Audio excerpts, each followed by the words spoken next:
গোপালগঞ্জেরই সন্তান, এই টুঙ্গিপাড়ার সন্তান শেখ মুজিবুর রহমান। আমার বহুদিনের স্বপ্ন ছিল গোপালগঞ্জ টুঙ্গিপাড়াতে তাফসীর করা। আল্লাহ রাব্বুল আলামিন আমাকে সেই তৌফিক দিয়েছে, আলহামদুলিল্লাহ। পড়ছে আলহামদুলিল্লাহ।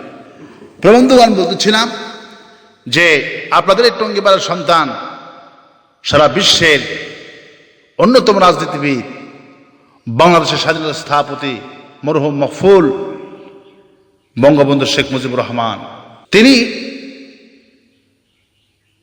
তার আদর্শটা কেমন ছিল দেখুন।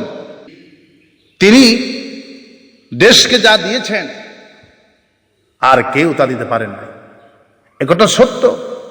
শেখ মুজিবুর রহমানের অবদান এই দেশের অপরিসীম, তাকে অস্বীকার করতে পারবে না। সবাই স্বীকার করে, আমরাও স্বীকার করি।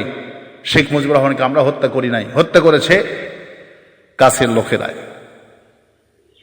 প্রবন্ধগণ বলতেছিলাম, শেখ মুজিবুর রহমান 1972 সাল দেশ স্বাধীনের পরপরই বঙ্গবন্ধুর ধানমন্ডির 32 নম্বর বাড়িতে রেস্ট করতেছিলেন। আর কিশোরগঞ্জ থেকে আসা একজন কৃষক লাল শাক নিয়ে এসেছে এক ব্যাগ।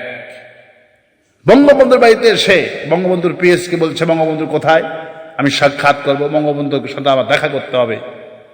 পিএস বঙ্গবন্ধুকে লাল শাক টুকুন দিয়ে কৃষকের সালাম দিলেন।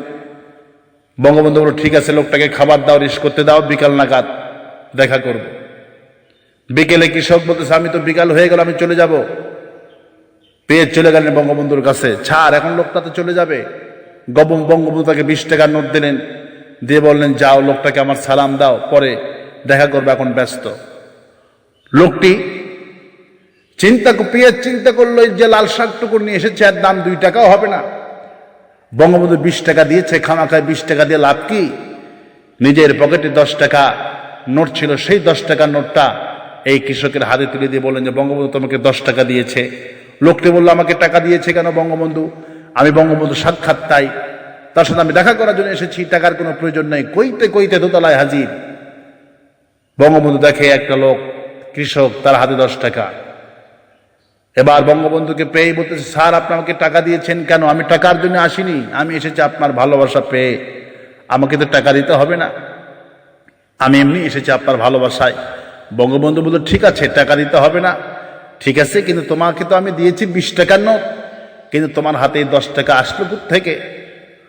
বঙ্গবন্ধু এবার কৃষক বঙ্গবন্ধুর কথা শুনে বলল যে, স্যার, এটা তো আমার ব্যাপার নয়, আমি কি জানি, আপনার পিএস পার্সোনাল সেক্রেটারি তো আমাকে টাকা দিয়েছে। বঙ্গবন্ধু আক্ষেপ করে বললেন, যেই দেশে দোতলার থেকে নামতে নামতে 20 টাকার নোট 10 টাকা হয়ে যায়, সেই জাতির কপালে কি হবে আল্লাহ ভালো জানে। এই জন্য বঙ্গবন্ধু বলেছিলেন, আমার সামনে চোর, পিছনে চোর, ডানে চোর, বামে চোর, চোর আর চোর, মঞ্চে পায় সোনার খনি, আমি পাইছি শালা চোরের খনি। 7.5 কোটি কম্বল, 7.5 কোটি মানুষ, 8 কোটি কম্বল, আমার কম্বলটা পর্যন্ত গায়েব করেছে। এই ছিল বঙ্গবন্ধুর কথা। এগুলি ইতিহাস কিনা, প্রবন্ধগণ। কিন্তু বঙ্গবন্ধু আমাদের আদর্শ নয়। আমাদের আদর্শ কে? আল্লাহ পাক বলছেন, লাকাদ কানা লাকুম ফি রাসূলিল্লাহি উসওয়াতুন হাসানাহ। तमाम পৃথিবী মানুষের জন্য উত্তম আদর্শ হলো জনাবে মুহাম্মদ রাসূলুল্লাহ সাল্লাল্লাহু আলাইহি সাল্লাম। রাসূল আমাদের আদর্শ। কালমা সেলিন এগুলো আমাদের আদর্শ নয়। শেখ মুজিব আমাদের আদর্শ নয়, জিয়াউর রহমান আমাদের আদর্শ নয়।